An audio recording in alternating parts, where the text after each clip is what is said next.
야, 지난 수업 시간에 우리 숯불에 대한 이야기 나왔었잖아. 그렇죠. 근데 맞아. 너 그때 목사님이 숯불고기 얘기 잠깐 하시니까 너무 좋아하더라. 고기 진짜 맛있지. 근데 오늘 제목도 고기가 나와, 고기. 근데 제목이 살코기인데.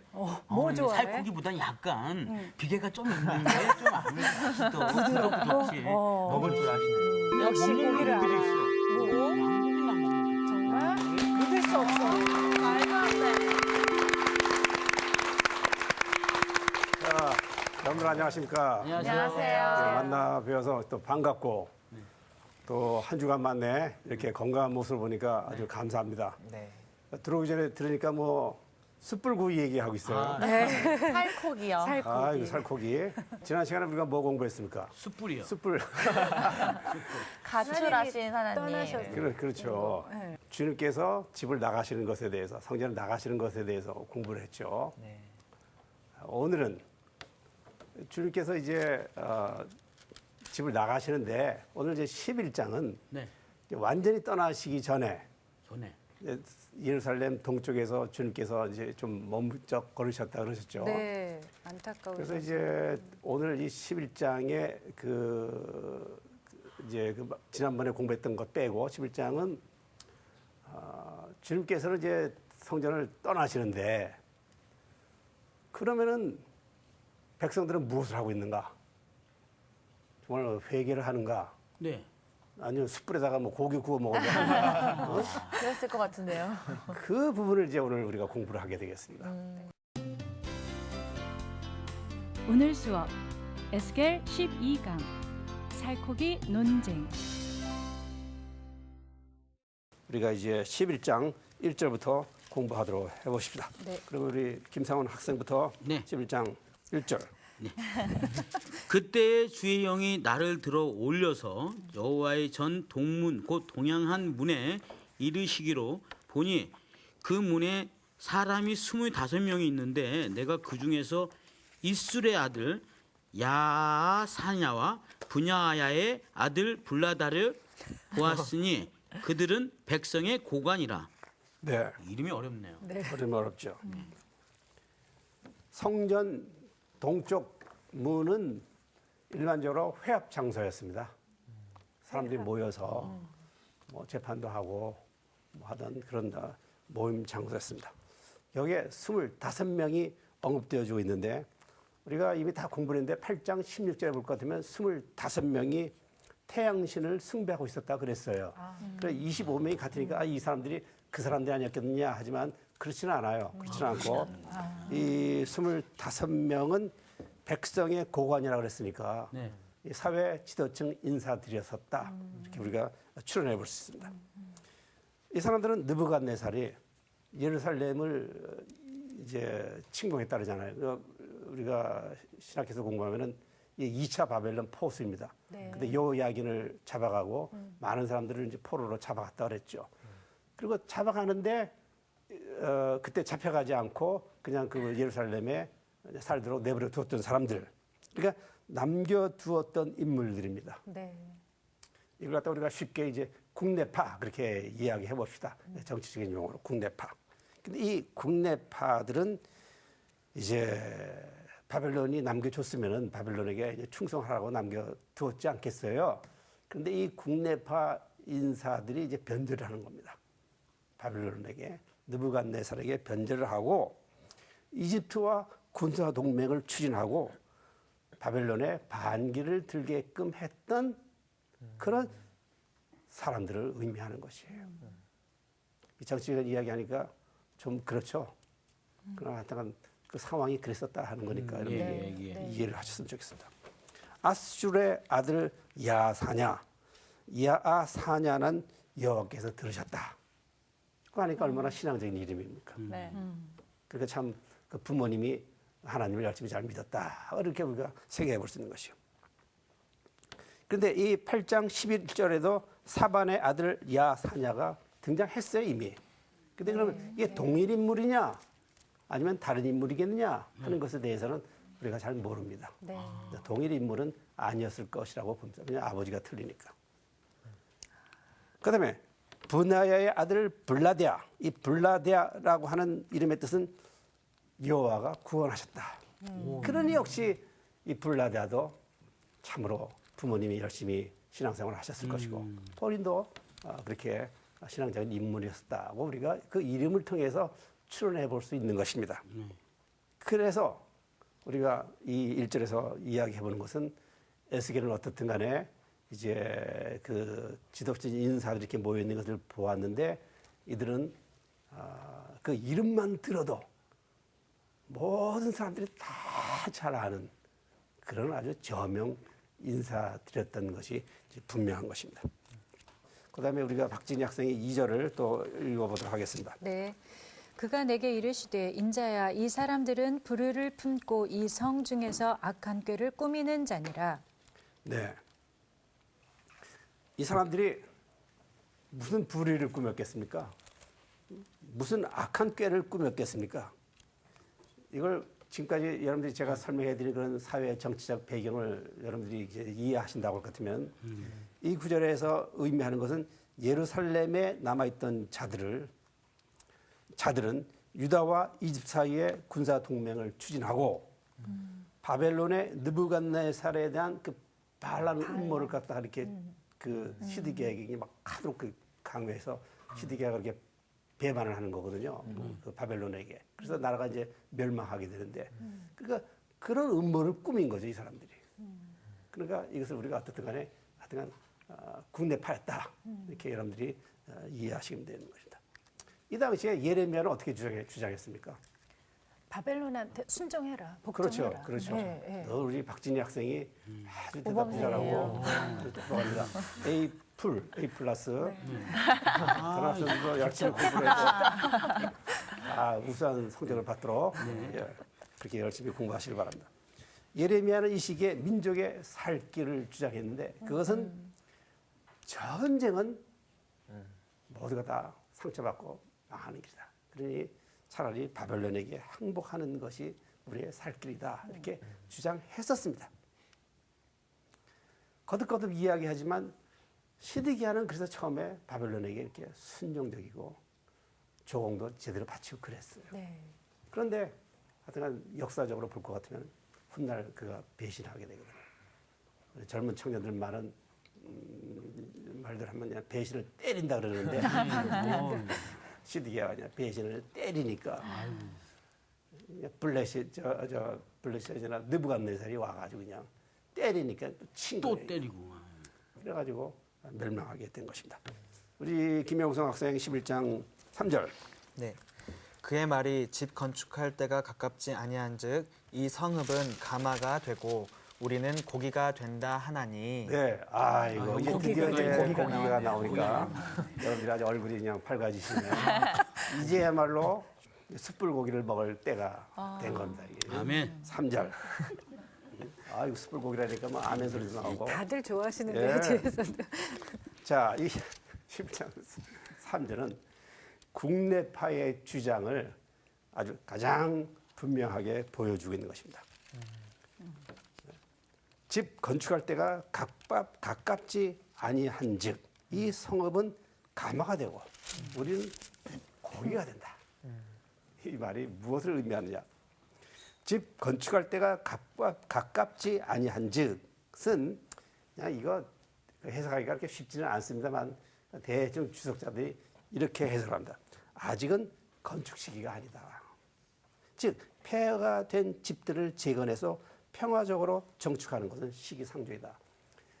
이전에 벌써 전쟁이 한 번 있었잖아요. 네. 제1차 바벨론 포수가 있었습니다. 그러니까 제1차 바벨론 포수 때에도 많은 집들이 방화되고 허물어지고 그런 것이죠. 그러니까 그걸 이렇게 보수해가지고 평화적으로 살 시기는 아니다. 뭐 그런 의미 같아요. 그래서 이것을 다른 말로 표현하면 지금은 바벨론에 항거해야 될 때라고 하는 그런 의미를 가지고 있는 것이에요. 이걸 누가 주장하고 있다고요? 예루살렘에 남아있는 사람들. 이 25명의 저명인사들. 혹은 우리가 다른 용어로 표현하면 국내파들이 국내파. 이렇게 주장하고 있다. 그러니까 지금은 전쟁해야 된다. 전쟁을 독려하면서. 그래서 또 그 이제 슬로건이 우리는 말이야. 그래도 살코기다. 하는 주장을 하는 것이에요. 네. 이 성읍은 가마가 되고 우리는 고기가 된다 하는 그 말을 여러분들이 생각해 보십시오. 이것이 무슨 의미를 가지는가? 이 당대에 이제 예루살렘 정통주의 신학이라고 하는 것이 있었습니다. 그것은 무엇이냐면은 예루살렘은 하나님의 도성이고 성전은 하나님의 집이기 때문에 하나님께서 그 성에 계시고 하나님의 집이 그 안에 있는데 절대로 이게 그 함락될 수가 없다. 외적이 쳐들어오더라도 이것을 무너뜨릴 수가 없다고 하는 아주 예루살렘은 하나님이 보호해 주시는 난공불락의 요새라고 하는 확실한 신앙 아닌 신앙을 가지고 있었습니다. 네. 이 당대에 그것이 이제 예루살렘 정통주의 신학이라고 그래요. 그래서 바벨론 군대가 예루살렘을 침공한다고 하더라도 하나님이 지켜주실 것이라고 하는 그런 생각을, 그런 믿음을 가지고 있었던 것이에요. 그런데 여러분들, 이제 고대 이제 히브리인들이 주님 전에 그 예배 드리러 나오잖아요. 올 때 이제 빈손으로 옵니까? 아니죠. 재물을 가져오잖아요. 네. 그 이제 재물을 가져와서 그 재물을 잡고, 그다음에 어떻게 하냐면은 그 놋그릇에다가 그 재물을 이렇게 넣고 그걸 삶는다고요. 그래서 그 고기를 바치는 거예요. 때로는 이제 그걸 갖다가 여러 가지 제사가 여러 종류가 있었으니까 어떤 것은 이제 삶아서 바치는 것도 있고 어떤 것은 삶아서 이렇게 먹는 것도 있어요. 이제 바베큐에서 이제 먹는 것도 있고 뭐 그런데 이것은 이제 어떤 간에 삶아서 그걸 이제 바치기 위해서 그 그릇에 넣고 삶는다고 할 것 같으면은 마치 이 성읍은 가마가 되고 우리는 고기가 된다고 하는 주장은 제단에 바치기 위해 잡은 고기가 놋그릇 안에서 그 삼겨지고 있는 것처럼. 근데 내가 제단에 바치기 위해서 삼기고 있는 것을 다시 다른 마음을 가지고 꺼내는 것은 절대로 안 되는 거예요. 재물을 바꿔주기도 해서도 안 되고 이게 해서도 안 돼. 우리가 지난 시간에도 우리 엘리 이야기를 잠깐 했었는데 엘리 하나님께서 엘리의 집도 떠나시죠. 엘리의 아들들이 한 일들이 무엇입니까? 마음대로 먹고 제사를 지내면은 자기 마음대로 가가지고 맞아요. 자기 그 저기 그 똘마니들을 시켜가지고 맞아. 야 우리 주인이 말이야 원하시는데 해가지고 삼시창을 가져가가지고 좋은 부분은 그냥 국 찍어서 그냥 미리 드신다 이 말이에요. 하나님 드시기 전에. 그걸 갖다가 엘리가 알면서도 이렇게 그걸 보고 있으면 안 되지 않느냐. 하나님께서 참으시다가 경고를 하셨는데 그래서 저주를 하시잖아요. 그래서 다시 꺼내는 것은 불경스러운 일이에요. 그런데 이제 지금 국내파 남아있는 사람들이 지금 이야기하는 것이 우리는 지금 팔팔팔팔팔팔 잘 삼겨지고 있는 우리는 고기다. 고기다. 이게 하나 앞에 우리가 바쳐지는 우리는 재물과 같은 존재다 하는 그래서 가마솥에 담겨 아주 안전한 살코기와 같은 존재라고 하는 그런 주장을 하고 있는 것이에요. 누가? 국내파가. 국내파가 예루살렘에 이제 남아있는 남아있는 사람들이 우리는 고기가 된다라고 하는 또 이 주장을 다른 면으로는 우리가 그만큼 중요하다. 우리가 중심이다. 우리가 아주 소중한 부분이다. 내장 같은 거 다 이제 버리고 그런데 이건 그냥 아주 삼겨지고 하나님 앞에 이제 받쳐질 부분이니까 아주 우리야말로 그냥 떼어놓은 아주 그냥 아주 중요한 부분이다 하는 그런 주장이 있는 것입니다. 자, 이게 이제 국내파의 주장이에요. 국내파의 주장이고 우리가 이 국내파의 주장을 더 확실하게 알기 위해서 그다음에 이제 박진희 학생의 15절 15절이요. 한번 다시 읽어보세요. 네. 15절. 인자야 예루살렘 주민이 내 형제 곧 내 형제와 친척과 온 이스라엘 족속을 향하여 이르기를 너희는 여호와에게서 멀리 떠나라 이 땅은 우리에게 주어 기업이 되게 하신 것이라 하였나니 고맙습니다. 인자야는 지금 에스겔을 향해서 주님께서 말씀하시는 것이고 예루살렘 주민이 인자 너의 에스겔 너의 형제 곧 너의 형제와 친척과 온 이스라엘 족속을 향하여 누가 이야기한다고요? 국내파가 국내파가 지금 에스겔의 형제 자매들과 온 이스라엘 그 집 사람들에게 그러니까 요 구절들은 지금 누구를 의미하겠습니까? 그러면 국내파와 비교해서 포로로 잡혀간 사람들을 의미하는 것이에요. 그러니까 포로로 잡혀간 사람들은 이제 해외파 이렇게 우리가 한번 이렇게 규정을 해보십시다. 그래서 이제 국내파가 나오고 해외파가 나오는 것이에요. 근데 지금 국내파가 그 해외파를 향해서 뭐라고 얘기를 하느냐? 여호와에게서 뭘 떠나? 멀리 떠나라. 가! 떠나! 지금 그런 이야기 아니에요. 뭘 떠나라? 이 땅은 우리에게 주어 기업이 되게 하지. 이 땅은 우리의 것이다. 너희들 거 아니니까 너희들은 떠나라. 그래서 이제 국내파가 첫째, 우리가 살코기다. 그다음에 두 번째, 남겨진 것들, 남겨진 거 예루살렘에 이제 느부갓네살이 와서 다 털어갔죠. 그래도 남은 것들이 뭐가 있을까요? 뭐 땅도 있을 것이고, 뭐 집이 불탔지만 뭐 집도 있을 것이고, 하여간 남은 것은 전부 다 누구 거예요? 우리 본인들 거다. 거. 몽땅 누구 거예요? 국내파 우리 우리들 거. 국내파. 그 잡혀간 사람 너희들은 떠나라. 버림받은 사람이라고 생각을 그렇죠. 뭘 가라 말아. 너희들은 잘못했으니까 심판받아서 기분 나쁘죠. 잡혀간 거 아니냐 말이야. 국내파. 그런 주장을 국내파가 하고 있는 것입니다. 아, 자, 5절로 다시 돌아가겠습니다. 다시 네. 예. 장 5절 우리 김용성 박사님. 네. 여호와의 영이 내게 임하여 이르시되 너는 말하기를 여호와의 말씀에 이스라엘 족속아 너희가 이렇게 말하였도다. 너희 마음에서 일어나는 것을 내가 다 아노라. 네.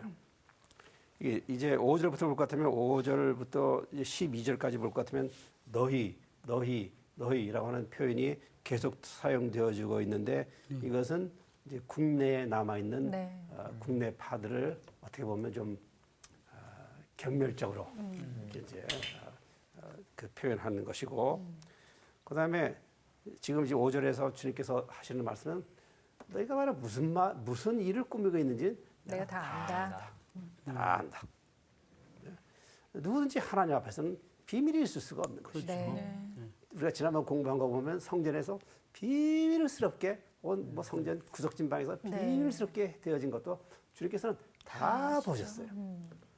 그러니 역대기상 28장 9절 보니까 여호와께서는 모든 마음을 감찰하사 모든 의도를 아시나니 그렇게 하셨어요. 그러니까 주님께서는 다 아시는 것이에요. 그다음 6절 읽어봅시다. 6절. 6절.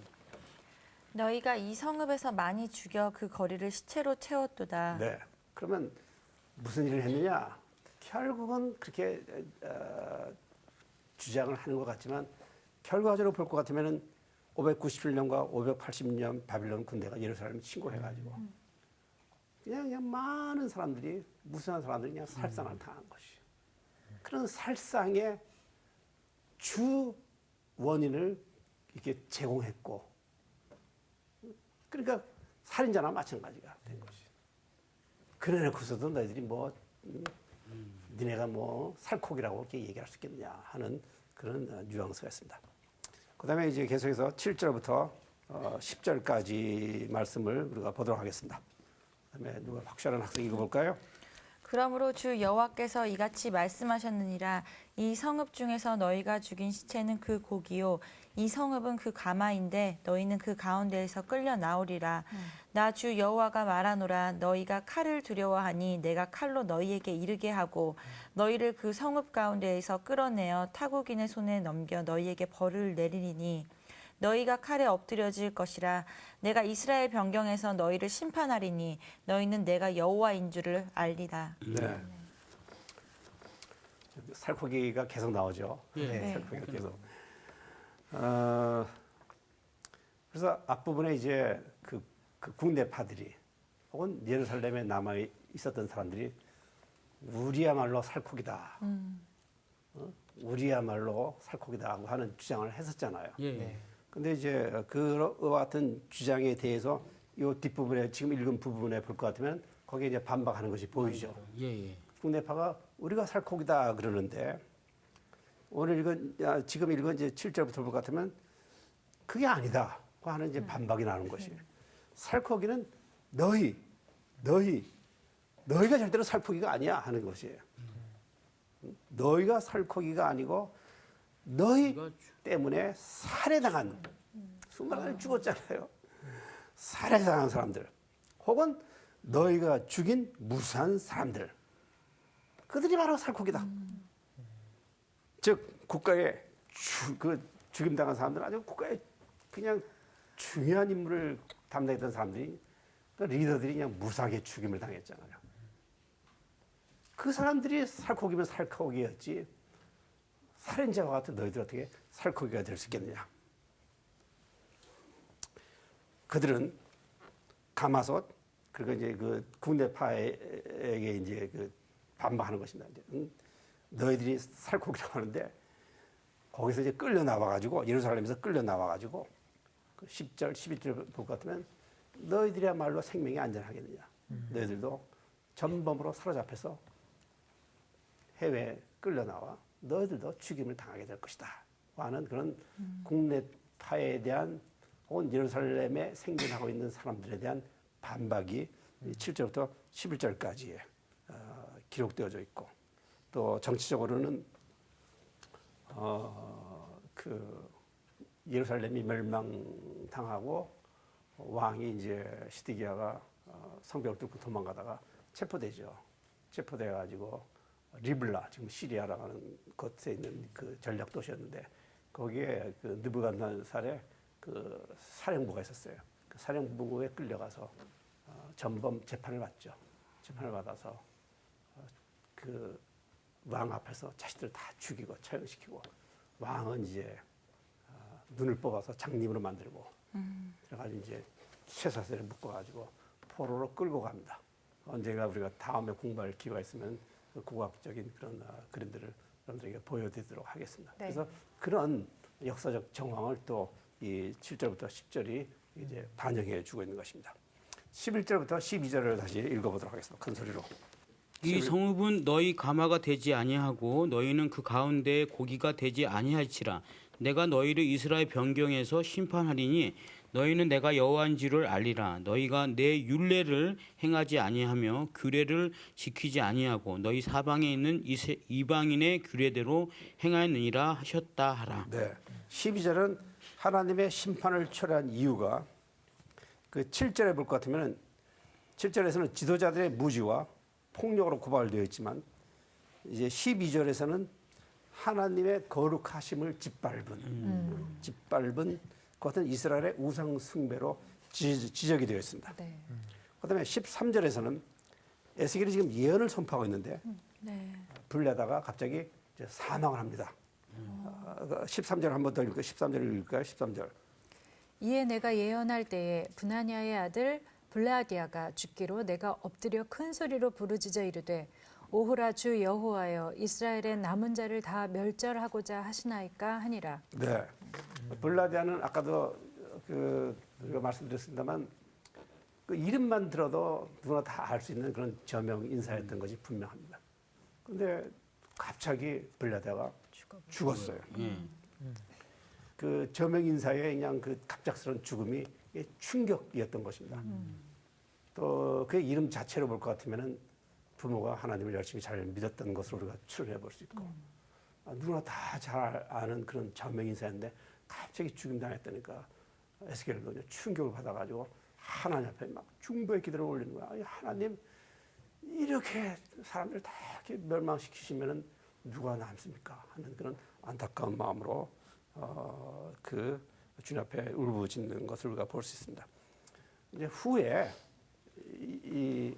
후회라고 하는 것은 에스겔이 환상을 보고 이야기를 하는데 사람들이 잘 믿었어요, 안 믿었어요? 잘 받아들이지 않았던 것이거든요. 후에 블라다도 죽었죠. 블라다가 죽는 것을 에스겔이 환상 중에 목격을 했죠. 또 예루살렘이 어떻게 될 것인지 다 그 환상 중에 보고 또 이야기를 했죠. 그래서 후에 이 소식을 전해 들은 사람들, 그 바벨론에서 포로 생활을 하고 있었던 사람들이 후에 이 소식을 듣고 맞아. 그때 우리 예언자 에스겔이 정말 그때 정말 참 하나님을 만났고 그 하나님께서 보여주신 것이 그게 정말 사실이었어.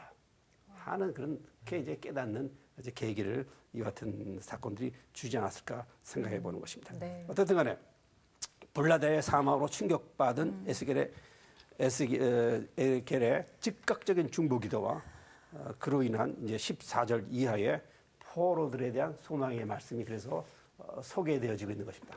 그래서 이제 14절부터는 그 하나님의 이제 위로의 말씀이 주어져요. 에스겔이 너무 충격받아 가지고 환상 중에 중보의 기도를 드리고 네. 그 14절부터 볼 것 같으면 거기에 대한 마치 하나님의 응답처럼 이스라엘에 대한 하나님의 이제 위로의 말씀이 선포되어지고 있습니다. 그래서 우리가 다시 14절부터 15절까지만 읽도록 하겠습니다.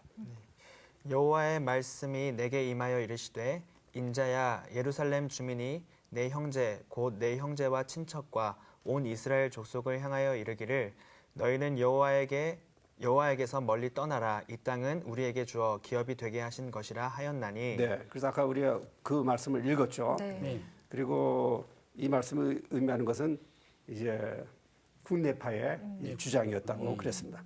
그런데 에스겔의 입장은 내 형제와 친척, 그러니까 에스겔의 형제요, 에스겔의 친척이요, 그들 포로로 잡혀간 사람들이 온 이스라엘의 집이니까 여기에 이제 정체성의 이제 확립이 이스라엘 공동체의 그 정체성이 이제 바벨론 예루살렘에 남아 있었던 사람들에게서 이 포로들에게로 이제 넘어가는 것이에요.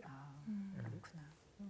그래서 그 15절 말씀의 끝자락은 포로들이야말로 진정한 이스라엘이라고 하는 그와 같은 그 의미가 그 반영되어져 있는 것입니다. 16절, 18절 읽어보도록 하겠습니다. 그런즉 너는 말하기를 주 여호와의 말씀에 내가 비록 그들을 멀리 이방인 가운데로 쫓아내어 여러 나라에 흩었으나 그들이 도달한 나라들에서 내가 잠깐 그들에게 성소가 되리라 하셨다 하고 너는 또 말하기를 주 여호와의 말씀에 내가 너희를 만민 가운데에서 모으며 너희를 흩은 여러 나라 가운데에서 모아내고 이스라엘 땅을 너희에게 주리라 하셨다 하라. 네, 그러니까 이게 참 아름다운 말씀이요, 소망의 말씀이요, 위로의 말씀입니다. 그 15절 그 뒷부분에서 이제 포로들 혹은 해외파들 잡혀간 사람들이야말로 진정한 이스라엘 공동체다고 하는 그런 의미가 이제 강조되어 있었죠. 그리고 이 16절 이 이후에는 추방당한 포로들이야말로 하나님의 진정한 백성이라고 하는 그 증거 두 가지를 보여주고 있어요. 또 그들에 대한 위로의 말씀이 그 두 가지로 반영되어지는데 첫 번째가 포로들에 대한 하나님의 행위예요. 16절이에요. 그게 그것이 외지에서 그 하나님은 그들에게 성소가 되어 주시겠다고 하는 것이고, 네. 그 성소가 되어 주시겠다, 피난처가 되어 주시고 보호해 주시고 힘의 근원이 되어 주시겠다고 하는 그 약속이 있는 것이에요. 그다음에 두 번째 또 포로들에 대한 약속은 17절에서 내가 너희를 만민 가운데서 이렇게 불러 모으겠다. 불러 모으겠다. 그리고 이스라엘 땅을 너희에게 돌려주겠다 하는 약속이 붙은 것이에요. 이 이스라엘 땅을 다시 돌려주겠다고 하는 것은 그 후기 예언서에 아주 그냥 모든 예언자들 거의 뭐 과장되게 표현한 거의 모든 예언자들에게 그 반복적으로 나오는 그와 같은 미래에 대한 하나님의 약속의 그 말씀이에요. 포로로 잡혀간 이스라엘 백성들에게 주신 그 같은 약속의 말씀. 너희를 흩은 여러 나라 가운데서 모아내고 이스라엘 땅을 너희에게 주리라 하는 말씀이 강조되어지는 것을 볼 수 있습니다. 광야 생활, 유배 생활, 포로 생활이라고 하는 것은 영원한 것이 아니에요. 언젠가 복지를 향하여서 출발하게 되고 또 복지를 받게 될 것이에요. 그것이 하나님의 축복이에요. 그러니까 주님 우리들에게 복지를 돌려주십시오 하는 것은 인간의 뭐 오만한 요구가 아니에요. 네. 그런데 이 복지를 받게 되는 것, 가난 복지를 다시 돌려받게 되는 것, 그것은 그냥 되는 것이 아니에요. 어떻게 되어질까? 우리가 18, 19절, 20절을 우리가 계속해서 21절을 읽어보도록 하십니다. 그들이 그리로 가서 그 가운데의 모든 미운 물건과 모든 가증한 것을 제거하여 버릴지라. 내가 그들에게 한 마음을 주고 그 속에 새 영을 주며 그 몸에서 돌 같은 마음을 제거하고 살처럼 부드러운 마음을 주어 내 율례를 따르며 내 규례를 지켜 행하게 하리니 그들은 내 백성이 되고 나는 그들의 하나님이 되리라. 네. 복지를 하나님께서 약속해 주셨어요. 그러면 이게 어떻게 이렇게 복지를 받을 수 있게 될까? 하나님의 은혜 밖에는 없는 것이에요. 18절에 보게 되면 그들이 그리로 가서 그 가운데 모든 미운 물건과 모든 가증한 것을 제거하여 버릴지라. 이 제거한다고 하는 것은 치워버리는 것이에요. 그 치운 건 누가 치우는 겁니까? 하나님께서 치우신 겁니까? 인간이 치우는 겁니까? 본인이 인간. 본인이 치워야 되는 것이에요. 본인이 치워야 되는 것이에요. 주석자들이 이렇게 얘기했습니다. 사람이 이 18절에 이렇게 기록되어져 있는 것처럼 이런 외적 장애들을 갖다가 제거해 버리면은 하나님께서 역사하신다고 그러셨어요. 사람이 외적 장애를 제거해 버리시면 하나님께서는 내적 장애들을 제거해 주시고 치유해 주신다. 회개하려 하고 실제로 회개하기 위해 방향을 틀어서 나아갈 때 하나님의 구원 사역이 시작된다고 하는 그 같은 은혜의 말씀을 이 지금 부분들이 우리들에게 강조하고 있는 것입니다. 그래서 원래 제 모습으로 돌아가는 것은 이것은 하나님의 은혜의 시작이요, 또 하나님의 구원의 사역의 시작이요. 이게 이 생명을 이게 새롭게 이게 부여받게 되는 것이에요. 그런데 이 구절에서 강조하고 있는 것을 우리가 간과해서는 안 돼요. 반드시 그렇게 되기 위하여서 사람이 스스로 해야 될 일이 있어요. 그것이 무엇이냐 하면은 그 땅에서 모든 미운 물건을 치워버리는 것이에요. 내 안에서, 우리의 가정에서, 우리의 교회에서, 사회에서 주님께서 싫어하시는 것, 가증한 것, 더러운 것은 스스로 치워야 되는 것이에요. 그러면 주님께서 약속해 주셨어요. 왜냐하면 주님은 약속의 하나님이시니까. 예레미야 4장 1절 2절 여호와께서 이르시되 이스라엘아 내가 돌아오려거든 내게로 돌아오라. 내가 만일 나의 목전에서 가증한 것을 버리고 내가 흔들리지 아니하며 하는 주님께서 약속하신 말씀이 따르는 것이죠. 우리가 19절 20절 다 읽었습니다만 이거 얼마나 은혜스러운 말씀입니까? 내가 그들에게 한 마음을 주고 19절 그 속에 새 영을 주며 그 몸에서 돌 같은 마음을 제거하고 살처럼 부드러운 마음을 준다고 하는 지금 약속이 따르고 있잖아요. 네. 하나님의 놀라운 은혜 가운데 포로들은 새 마음과 새 영을 갖게 될 것입니다. 이것도 번역이 이렇게 쉽지가 않아서 번역판들마다 조금씩 다 틀려요. 표준 새 번역은 내가 그들에게 일치된 마음을 주고 뭐 이렇게도 번역했고 또는 뭐 새 마음 또 어떤 번역은 한 마음이라고도 번역을 했어요. 한 마음. 이 한 마음이라는 것은 우리가 지난번에 공부했던 것처럼 70인역에서 이제 한 마음 뭐 그러는데 어떤 간에 여기에 번역되어진 대로 한 마음, 새 마음, 뭐 일치된 마음이라고 하는 것은 다 대동소이합니다. 주님께서 우리들에게 축복해 주신 새로운 심령, 살아 움직이는 하나님과 바른 관계를 맺고 그 영이 살아 움직이는 것을 주님께서 약속해 주신 것입니다. 거듭 여러분들에게 질문을 드리는데 근데 이게 어떻게 가능하냐고 말입니다. 답도 있어요, 성경에. 이게 어떻게 가능하냐. 내 율례를 따르고 후반부에 가게 되면은 그렇죠. 후반부에 가게 되면 이제 이 대답이 더 정확하게 나오는데 어떻게 가능할까? 물론 주님의 말씀대로 따르고 하는 것은 그 인간의 이제 그 은혜 받기 위한 인간의 그 내적인 요소들의 한 행위입니다. 네. 행위가 있어야 되는 것입니다. 네.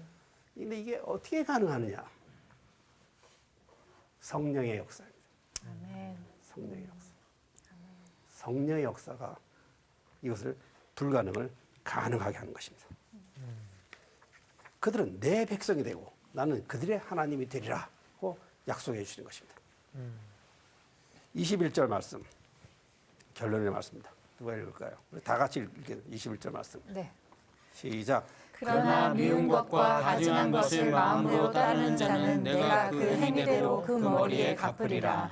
나 주 여호와의 말이니라. 그래서 이제 이 살코기 논쟁, 누가 이제 살코기냐 하는 것의 이제 결론은 21절로 끝났는데 이걸 우리가 다른 성경에서 이거 찾아서 교훈으로 여러분들에게 드린다고 같으면 나를 존중히 여기는 자를 내가 존중히 여기고 나를 멸시하는 자를 내가 경멸한다 하는 말씀을 여러분들이 기억해 보시면 되겠습니다.